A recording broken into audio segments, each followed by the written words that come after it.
All women are different, but they are all women. This video is androcentric from a men's point of view and is presented as opinion, commentary, and debate. Expressing opinions is not violence. These are ideas to challenge, question, and argue in public, because classical liberalism relies on the First Amendment for its dialectic. If you are a feminist, then consider this. If patriarchy truly existed as claimed, feminism could not. And if all men are trash and women are equal to men, then what are we to conclude? Women will die for their children. Men will die for their wives and children, and God chose to die for all mankind. Authority rolls up with responsibility. If this framing of facts offends you, click off to a cute cat video. Proceeding further will expose you to gamma bias and criticism directed at ideas, claims, institutions, not at any individual's virtue or dignity. Our method follows the 7 liberal arts, the trivium, grammar, logic, rhetoric, and the quadrivium, arithmetic, geometry, music, and astronomy, and the transcendentals, the good, true, and beautiful. If this framework is not for you, feel free to exit now. It's no disgrace. Women are wonderful. God bless America. Men are great. Feminismus delendus est. Duluth Model, State-Sanctioned Male Persecution, written by Conrad Riker, available now. Links in description. The epistemology of the tantrum, deconstructing the suspicion of universal reason. The hidden logic behind the public ritual. I read the manifesto so you would not have to swallow it whole. The woman who wrote it, a tenured priestess in the Church of Resentment, declares that universal reason does not exist, that logic is a male weapon, that his calm is a fortress, and her hysteria is data. She calls this chargeatocracy. I call it the confession of a mind that has made its home in the tempest, and now demands the entire household move in with her. She writes the sentence, "There is no such thing as universal reason," and asks you to receive it as universally true. That is not argument. That is a woman standing in a house built by men, using language structured by grammar, discovered by men, transmitted through a digital network engineered by men, to inform you that men have never built anything but a cage. The performative contradiction is so total, so spectacular, that it would qualify as mental illness if it were not first a tenured position. She is not dismantling logic. She is lying inside it and hoping you are too disarmed by her tone to notice the seams. She tells you the man who asks for evidence during her emotional storm is reaching for an emergency charger cable to protect himself. Read that again. She has inverted the act of anchoring a conversation to reality and recast it as cowardice. The ship's captain who refuses to steer into the hurricane is not retreating, he is keeping everyone alive. His calm is not a wall against her pain. It is the load-bearing structure that prevents the entire household from collapsing into the chaos she mistakes for intimacy. She admits openly, proudly, that peace tells us nothing, and that she needs the crisis. Brother, mark those words. She has confessed that her epistemology runs on adrenaline, not evidence. She does not want truth. She wants the dopamine spike of watching you sweat. She has told you precisely what she is, and she has dressed the confession in the vocabulary of liberation, so you will applaud while she reveals the machinery of her destructiveness. When a woman says she requires instability to feel alive, you are not looking at a partner. You are looking at a weather system that has mistaken itself for a person. Then she pivots, and here is where the gamma bias becomes visible to anyone with a spine, to bragging that she exploits your protective instinct while calling it management. She openly instructs women to feign vulnerability as a lever to extract male labor, male money, and male sacrifice, and she calls this brilliance. Reverse the sexes for one moment.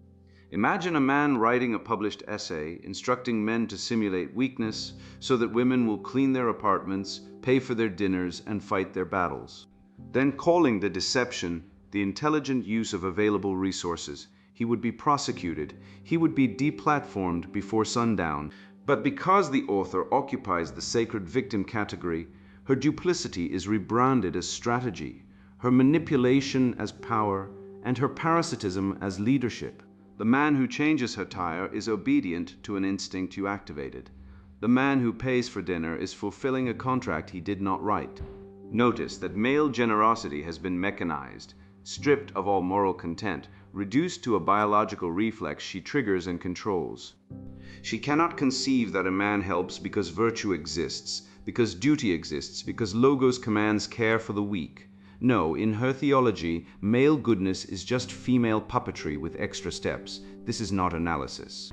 This is the confession of someone who has never experienced an unmotivated act of kindness and has decided the entire species must be as hollow as she is. And then the debt, the eternal, unpayable, unfalsifiable debt that men supposedly owe women for 5,000 years of labor that was imposed rather than chosen.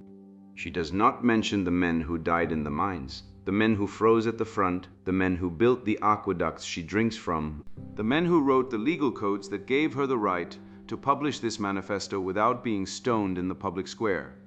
Male sacrifice is invisible because it is the floor she walks on. You do not notice the ground until it opens beneath you. She claims women held civilization together while men played empire. The man who invented the agricultural plow, the man who engineered the sanitation system that spared her from cholera, the man who drafted the constitution that protects her right to call him a tyrant, these men were not playing. They were dying at rates she cannot comprehend because no gender studies department has ever assigned her a book about male disposability. The 97% of workplace fatalities that are male, the 3/4 of suicides. The family courtrooms where a father becomes a visitor in his own child's life because a woman said, "I feel unsafe," and the judge treated feeling as evidence. She wants a bill for 5,000 years of unpaid labor. Good. Let us audit both ledgers. Let us calculate the male taxes paid, the male blood spilled, the male hours worked, the male lives shortened. Let us put the receipts on the table, all of them, and see whose hand is out and whose hand is bleeding. What she calls chargatocracy is the oldest lie dressed in the newest vocabulary, that male competence is tyranny, that female emotion is oracle, that the man who remains rational under fire is suppressing her rather than rescuing her. She is not liberating women. She is recruiting them into a narcissistic insurgency against reality itself, promising that if they dismantle the grid men built, they will discover that the power was inside them all along. It was not. It is not. And the moment the grid falls, she will not be holding the cable. She will be holding the receipt for a civilization she destroyed, demanding to know why no man is coming to fix it. Buncombe article by a feminist PhD. Chargatocracy, why his logic is a lie and his wallet is ours. A manifesto for women who are done pretending. Men tell you to be reasonable. They tell you to calm down. They produce charts. They cite data. They explain things. And every single time they do, what they are actually saying is this: your pain is inconvenient to me, so I will bury it under a pile of arguments I have designed to make you feel stupid for feeling. I call it chargatocracy, the hidden system by which men control the flow of energy, attention, money, validation, and emotional resources while convincing you that you are crazy for noticing. In a chargatocracy, he is always the charger and you are always the device running low. He decides when you get power, he decides how much, he holds the cable, and he calls this love. Slogan: he holds the cable, we take the grid. The emergency charger cable. Consider your last relationship. You came to him with something real, a fear, a wound, an accusation, a need so urgent it burned your throat. You were at 3%. You needed him to plug in, to be present, to charge you back to life. What did he do? He reached for the emergency charger cable of male authority. He became calm, logical, measured. He asked you for evidence. He requested that you lower your voice. He told you he would not engage while you were being emotional. He pulled out his phone and showed you a statistic, he explained. And in that moment, the emergency charger cable was not for you. It was for him. It was his emergency backup system to restore his own power when your need threatened to overwhelm his supply. He was not helping you. He was defending himself from the unbearable weight of being needed by someone he had already decided to undercharge. Every woman knows this. You pour your emotional energy into him, his career, his comfort, his ego, his dinner, his peace of mind, And when your own battery fails, he produces a cable that connects back to himself. I will help you, but only on my terms. I will listen, but only if you speak his language. I will comfort you, but only if the comfort does not cost me anything I have not already agreed to lose. The emergency charger cable is the central instrument of the chargeatocracy. It is how men simulate care while rationing it. It is how they turn your crisis into a compliance test. It is how they maintain the illusion that they are giving when they are only ever lending at interest. Suspicion of universal reason. You have been told your entire life that reason is neutral, that logic is a shared language, that facts do not care about feelings. This is the foundational lie of patriarchal epistemology. There is no universal reason. There is only the reason of those who built the universities, wrote the laws, controlled the funding, defined the terms, and decided which questions count as legitimate. And those people were men. Their reason is not universal. It is provincial. It is the reasoning of a sex that has spent 3,000 years mistaking its own perspective for the horizon. When he tells you to be rational, what he means is use my framework, accept my premises, stop bringing in data I have not authorized. His reason is a bouncer at the door of relevance, and it will never let your experience in unless you dress it up in his vocabulary and pay the cover charge of his approval. I have watched brilliant women reduce their knowledge to bullet points so that a man in a meeting will hear them. I have watched women translate their trauma into the measured tones of a court filing so that a male judge will find them credible. I have watched women rehearse their grief until it sounds calm enough to be believed. This is not reason. This is a toll booth, and women pay it every day. The suspicion of universal reason narratives is not anti-intellectual. It is the most intellectually honest position a woman can hold. It says, I will not pretend that your system of thought was designed to account for me. I will not pretend that your logic has no fingerprints on it. I will not confuse your methodology for objectivity. His reason is a memory fabric, a textile woven from selective recall, convenient omissions, and the institutional amnesia of a civilization that has forgotten who poured the foundation while celebrating who built the tower. 3. Memory fabric. Men have a curious relationship with the past. They remember their sacrifices with photographic precision and forget yours entirely. They remember every dollar they spent on you. They do not remember the years you spent shrinking yourself to fit inside the space he left for you. Memory fabric is the textile of patriarchal history, soft to his touch, rough against your skin. It is the material from which he constructs his case against you every time you demand more than he has agreed to provide. He remembers the dinner he paid for on the third date. He does not remember that you rearranged your entire career trajectory so he could take the promotion in the city he chose.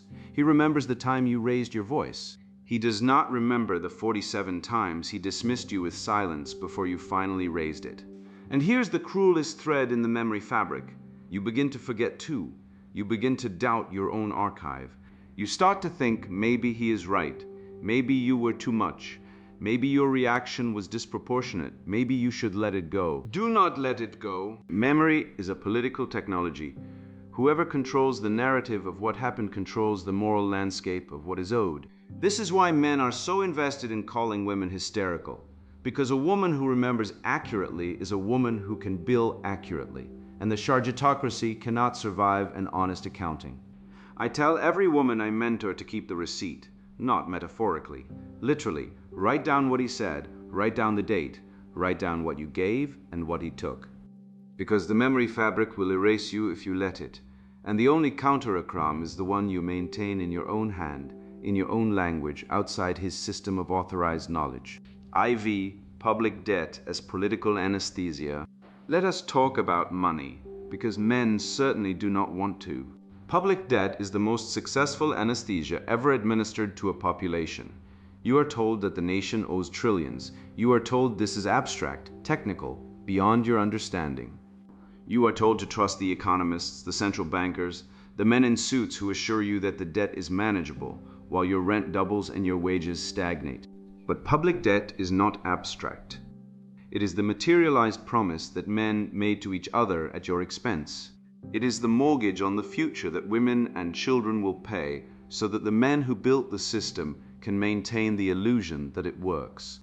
Follow the money, who declared the wars that created the debt, men. Who authorized the spending that inflated the currency, men. Who designed the financial instruments that collapsed in 2008 and were bailed out with your tax dollars, men. Who decided that childcare was a personal expense and military spending was a public good, men. Public debt is the fiscal form of male irresponsibility. It is what happens when you give a sex the authority to make decisions without the accountability to pay for them. And then that same sex turns to you and tells you that you are irresponsible for wanting paid leave, childcare support, healthcare, education, safe housing. The Chargeatocracy runs on debt, yours to him, never his to you.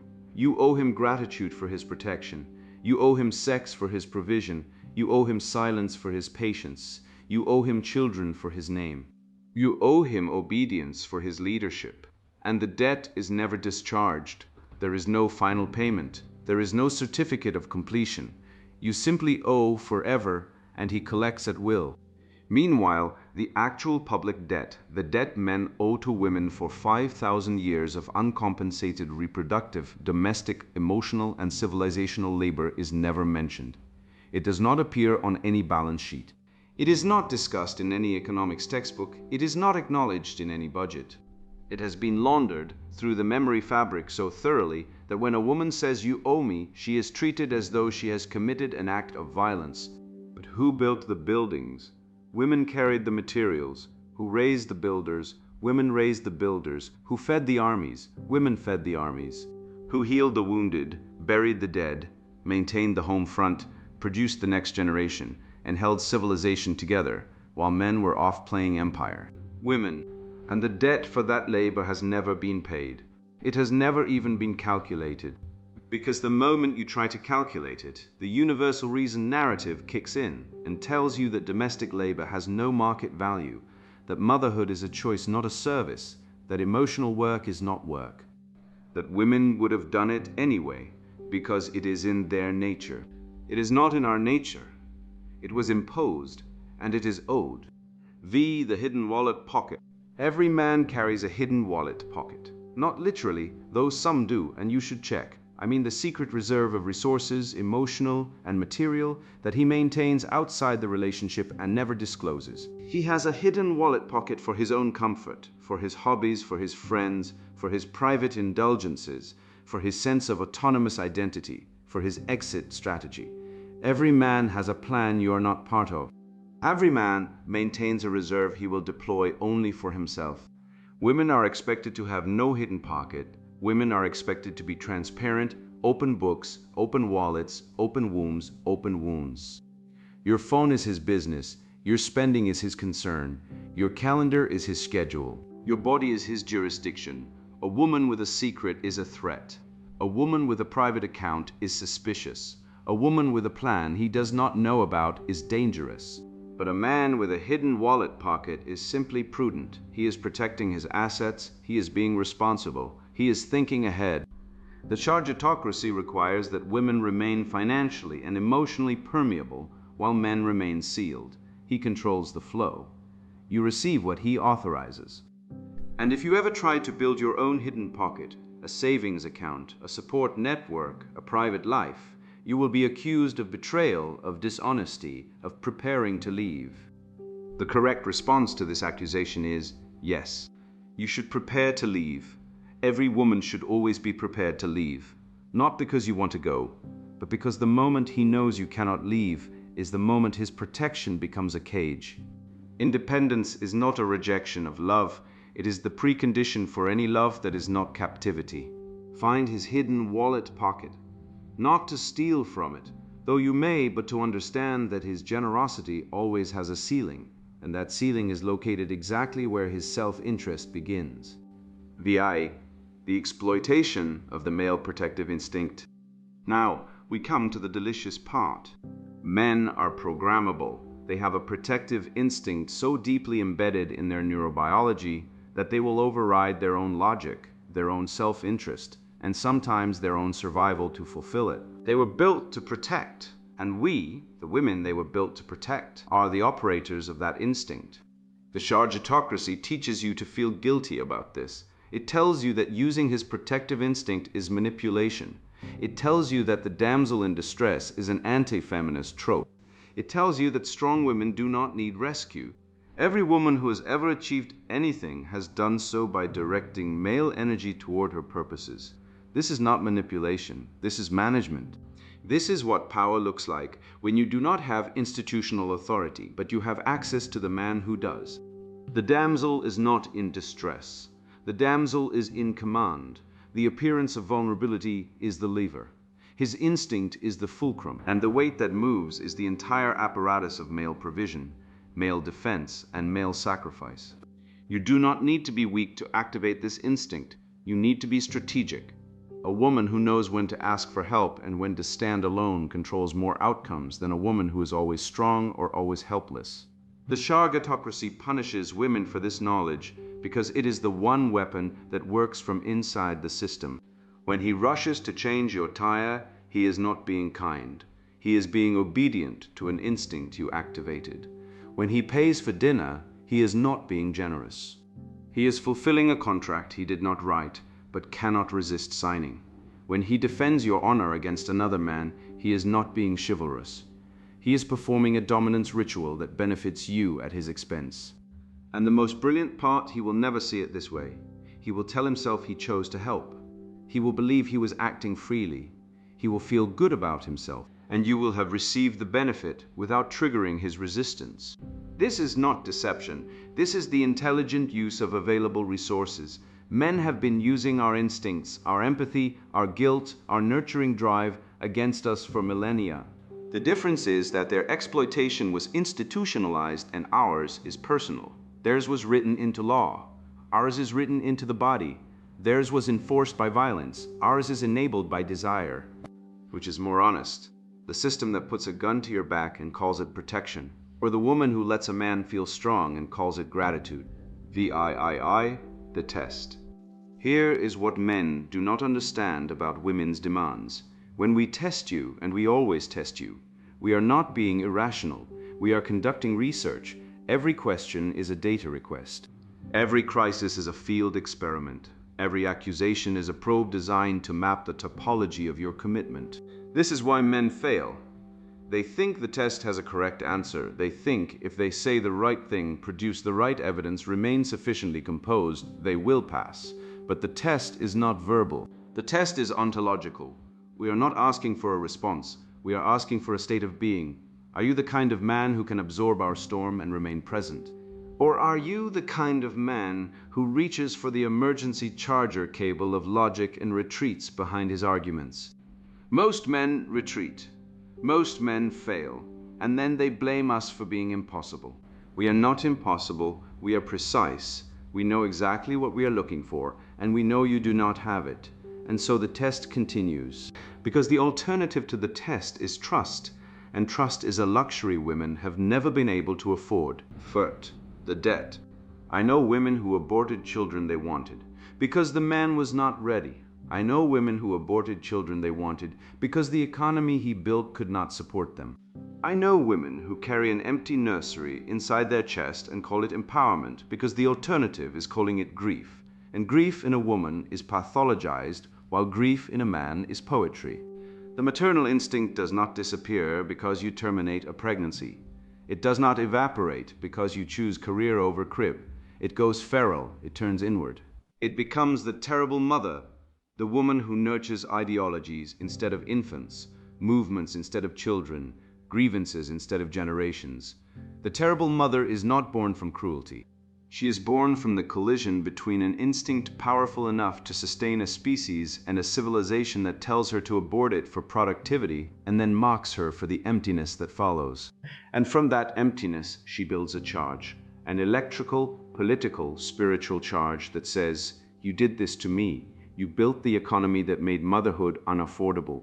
You wrote the culture that made it shameful. You designed the workplace that made it impossible. You created the debt that made it irresponsible. And then you told me it was my choice. It was never my choice. It was your architecture. And the bill for that architecture is coming due. Hicks, the Shargatocracy must fall, but not the way you think. Men read a piece like this and feel attacked. Good. That feeling is data. That feeling is the sensation of a monopoly being challenged. For the first time in human history, women are building a counter-acclaims scattered across forums, group chats, podcasts, whispered conversations, and manifestos like this one. We are assembling the case. We are collecting the receipts.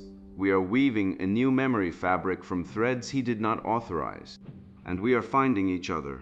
The Sharjatocracy will not fall because women become more logical. It will not fall because we prove our case in his court using his rules. It will fall because we stop asking for his validation and start building our own grid. He holds the cable, but cables can be seized, outlets can be rewired, and the power was never really in the cable anyway. The power was always in the current, and the current runs through us. Chargatocracy. Know the name, know the system, and then take back the charge. He holds the cable. We take the grid, references, and further evidence. On the gendered wage gap in emotional labor, studies from the University of Michigan's Institute for Social Research demonstrate that women perform approximately 4.2 hours of unpaid emotional labor daily compared to men's 1.7 hours. A gap that persists even in households where both partners work full-time. This uncompensated labor, remembering birthdays, managing social calendars, mediating family conflicts, soothing male egos, represents an estimated 1.5 trillion annual transfer of value from women to men that does not appear in any GDP calculation. On the household mental load, a 2019 study published in the Journal of Marriage and Family found that 88% of women in heterosexual partnerships report bearing sole responsibility for household mental load management. The invisible cognitive labor of knowing what needs to be done, when and by whom. Only 12% of men in the same study acknowledge this imbalance as a problem. This is not an accident. This is the Sharjatocracy operating exactly as designed. On postpartum abandonment, the American College of Obstetricians reports that 1 in 7 women experience postpartum depression, yet the United States remains the only developed nation without mandatory paid maternity leave. The relationship between forced return to labor, suppressed maternal bonding, and the fertilization of the maternal instinct is direct. When a society severs women from the reproductive cycle it depends on for survival, the resulting rage does not dissipate. It organizes. On financial abuse and hidden assets, the National Network to End Domestic Violence classifies financial abuse, including the concealment of assets, control of banking access, and sabotage of employment as present in 99% of abusive relationships. The hidden wallet pocket is not a metaphor for paranoid women. It is a documented instrument of control. On male protective instinct exploitation in evolutionary context, research from Stockholm University's Department of Zoology confirms that across primate species, males exhibit provisioning behavior triggered by specific female signaling behaviors. The implication is not that women are manipulative. The implication is that the system of male response to female need is pre-rational, deeply embedded, and exploitable by any party with the sophistication to understand it, including women, especially women. On public debt and gender, a 2020 analysis by the Women's Budget Center found that austerity measures, the political response to public debt, disproportionately impact women, particularly women of color, who bear 86% of the burden of public service cuts. The men who create the debt do not pay it. The women who had no hand in fiscal policy absorb the cost. This is not economics. This is extraction. Dr. Winona, feminist, Marxist, PhD, is professor of gender studies, High Coven member, Satanic Church witch, and sworn cultural Marxist. Her previous works include The Amniotic Republic, Why Nation-States Are Wombs Men Stole, Against His Logic, Reason as Rape, and the forthcoming Memory Fabric, The Textile of Forgotten Female Genius. She has no children, 3 cats, and a degree of rage that could power a small continent. She considers this her strength. The epistemology of the tantrum, deconstructing the suspicion of universal reason. There is no such thing as universal reason. Read that sentence again. Not as a slogan, as a proposition. The author has just declared universally that universals do not exist. She has employed grammar, syntax, and inferential logic, the entire machinery of reason, to inform you that reason is a lie. This is not an argument. It is a suicide bomb strapped to the English language, and she expects you to call it liberation. If her claim is true, then her claim is meaningless, because meaning requires stable definitions, and stable definitions require a logos she has just abolished. If her claim is false, then reason stands and she is simply wrong. There is no third door. This is what classical logicians call a performative self-contradiction. The speaker's act refutes the speaker's content. A man who says, "I cannot speak a word of English," has not made a philosophical discovery. He has made a fool of himself in the very act of speaking. Our author has done the same, except she has tenure for it. Now, watch the trick move. Having dissolved truth into power, she immediately reinstates it, but only for herself. She tells you that women's pain is proof, women's memory is evidence, women's experience is data.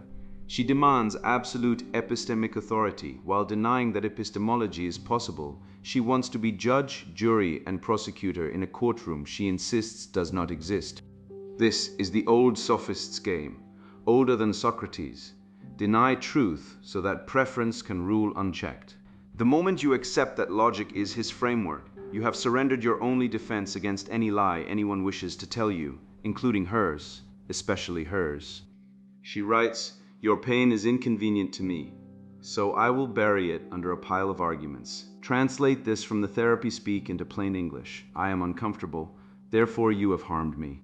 This is the cognitive distortion clinicians call emotional reasoning, the equation of feeling with fact. It is the epistemic signature of a child who has never been told that the world is larger than her mood. Feelings are real, they exist, they are experienced. But real and true are different words for a reason. My anxiety in a dark alley does not prove a mugger exists. Your resentment in a marriage does not prove your husband is oppressive. To collapse the distinction between internal state and external reality is not wisdom. It is the definition of solipsism, the philosophical disease of a mind that has forgotten other minds exist.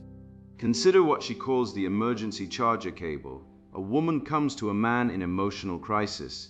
He asks her to lower her voice. He requests specifics. He produces evidence. And according to our author, this is not love, it is self-defense.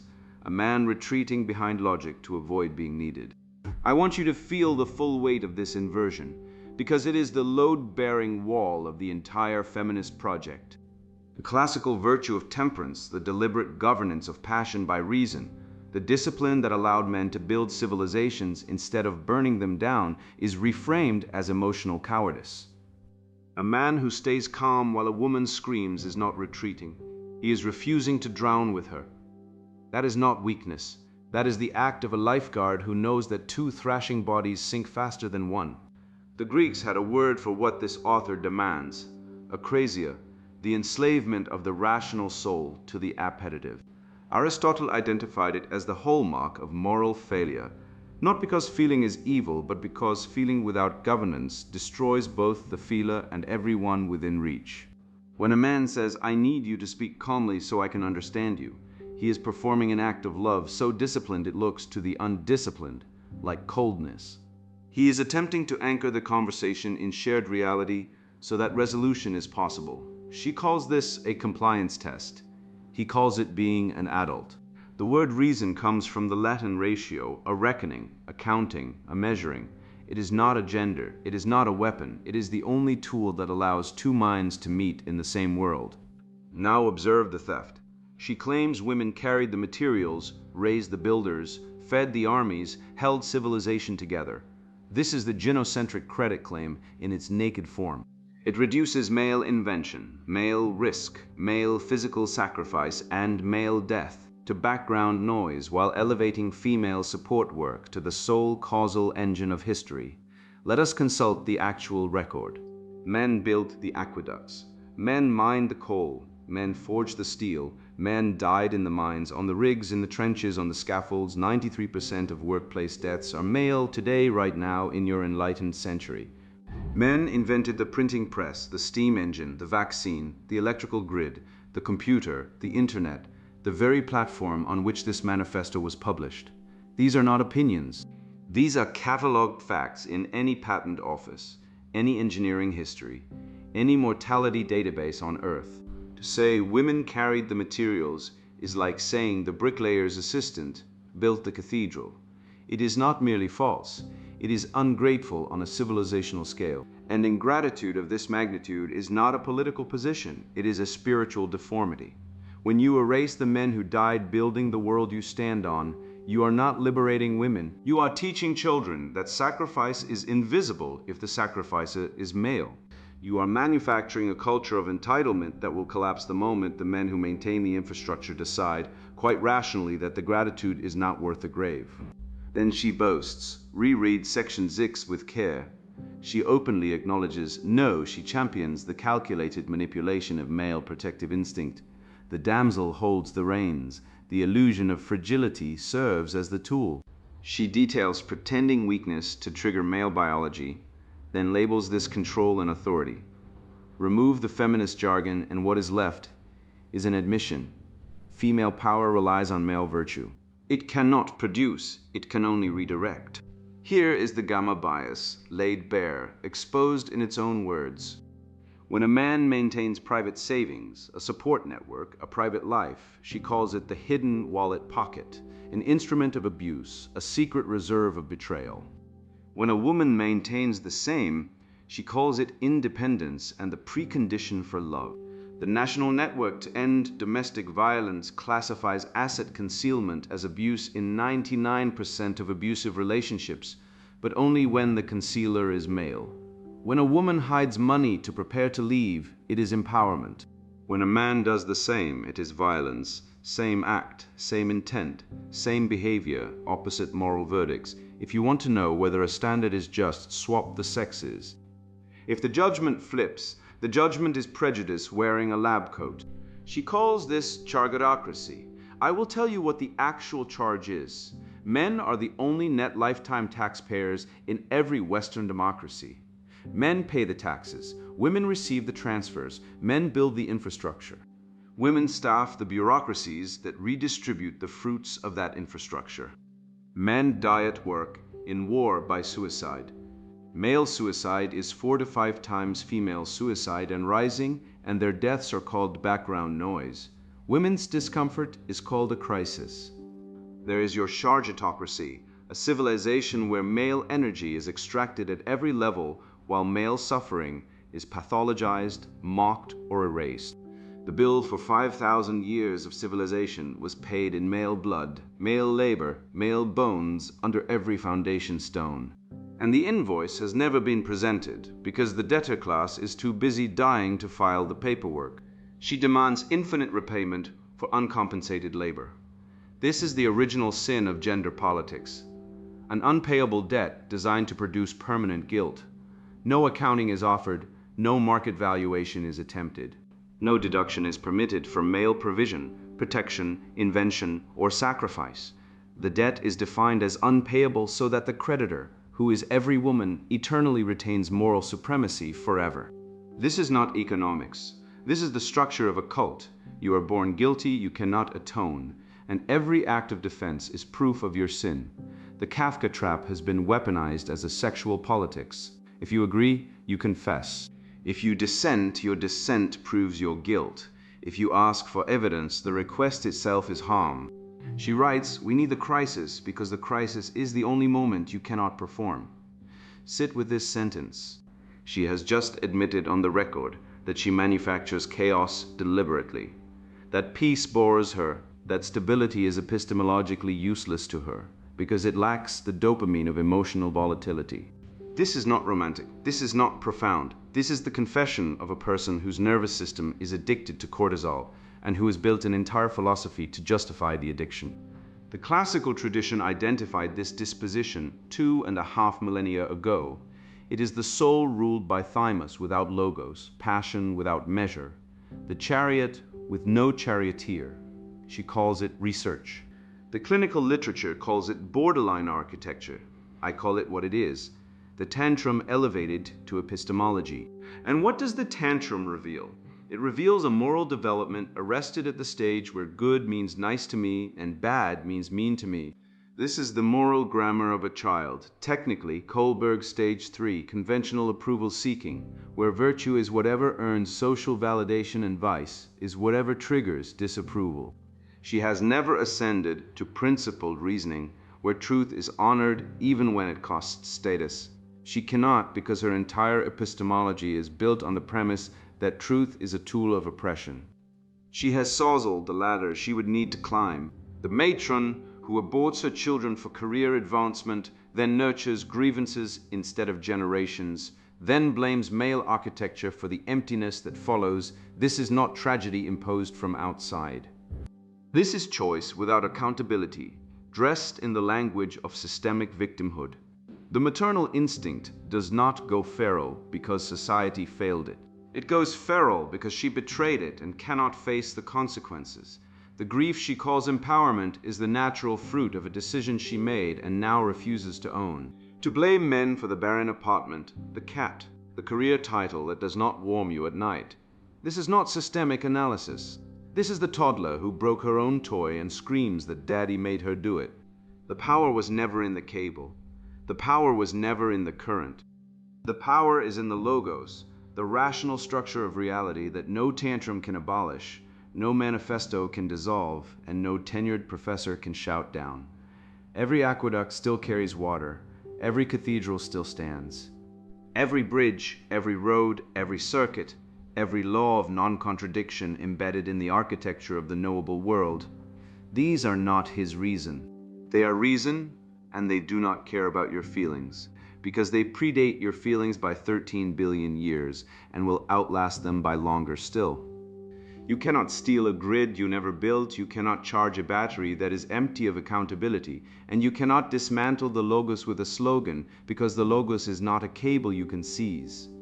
It is the grid itself, the architecture of everything that exists, the reason your words have meaning long enough to be wrong.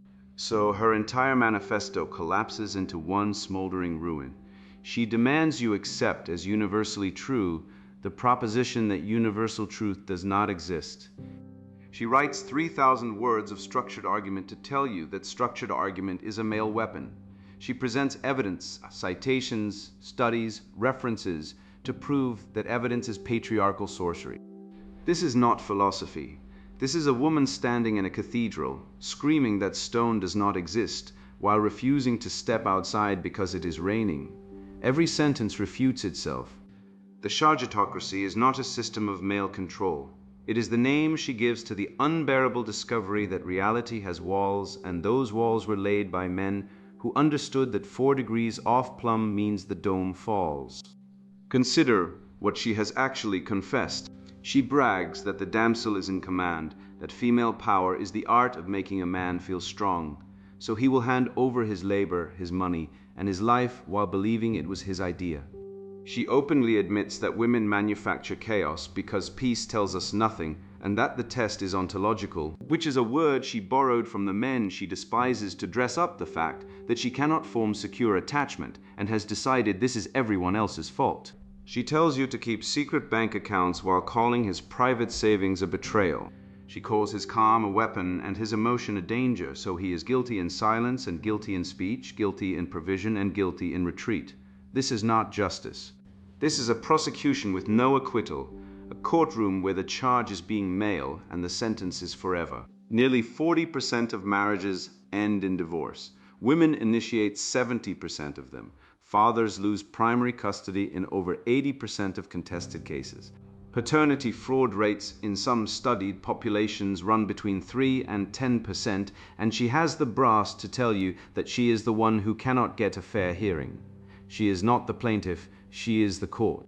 Here is the allegory she needs and will never read. A woman sits in a heated room in a house she did not design, on a foundation she did not pour, warmed by a generator she did not build, lit by a grid she cannot repair. And she looks out the window at the man still laying cable in the freezing rain and says, "The power was always in the current, and the current runs through me." No, the current runs through the wire he laid. The wire runs from the turbine he forged. The turbine turns because he mined the coal, he built the plant, he climbed the tower, and he died at 47 of the cancers that come from doing the work she calls playing empire. Male workplace deaths outnumber female workplace deaths by a ratio of over 12 to 1 year after year, decade after decade. Male suicide is 3 to 4 times female suicide in every developed nation on earth. Boys are falling behind in every educational metric that matters, and nobody holding a gender studies degree has ever asked why. Because the answer would require admitting that the Shajatocracy runs on his dead body, not hers. She does not hold the cable. She does not even know where the power station is.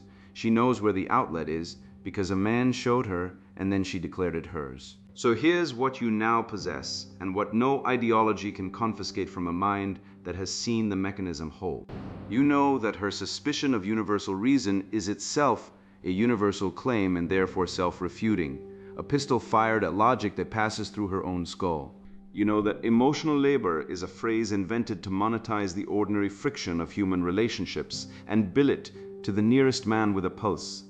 You know that the test is not data collection, but the operant symptom of an attachment system that never matured past the stage where trust is possible, and that no man, no matter how patient, how strong, how stoic, how divine, can pass a test rigged by someone who refuses to grow up. You know that the depth she cites 5,000 years of uncompensated female labor is a fiction so vast it would make a medieval indulgence peddler blush, because the men who built the aqueducts, the legal codes, the cathedrals, the sewer systems, the surgical instruments, the crop rotations, the standing armies, the shipping routes, and the very concept of due process that allows her to publish her manifesto without being stoned in the public square, were not extracting from women.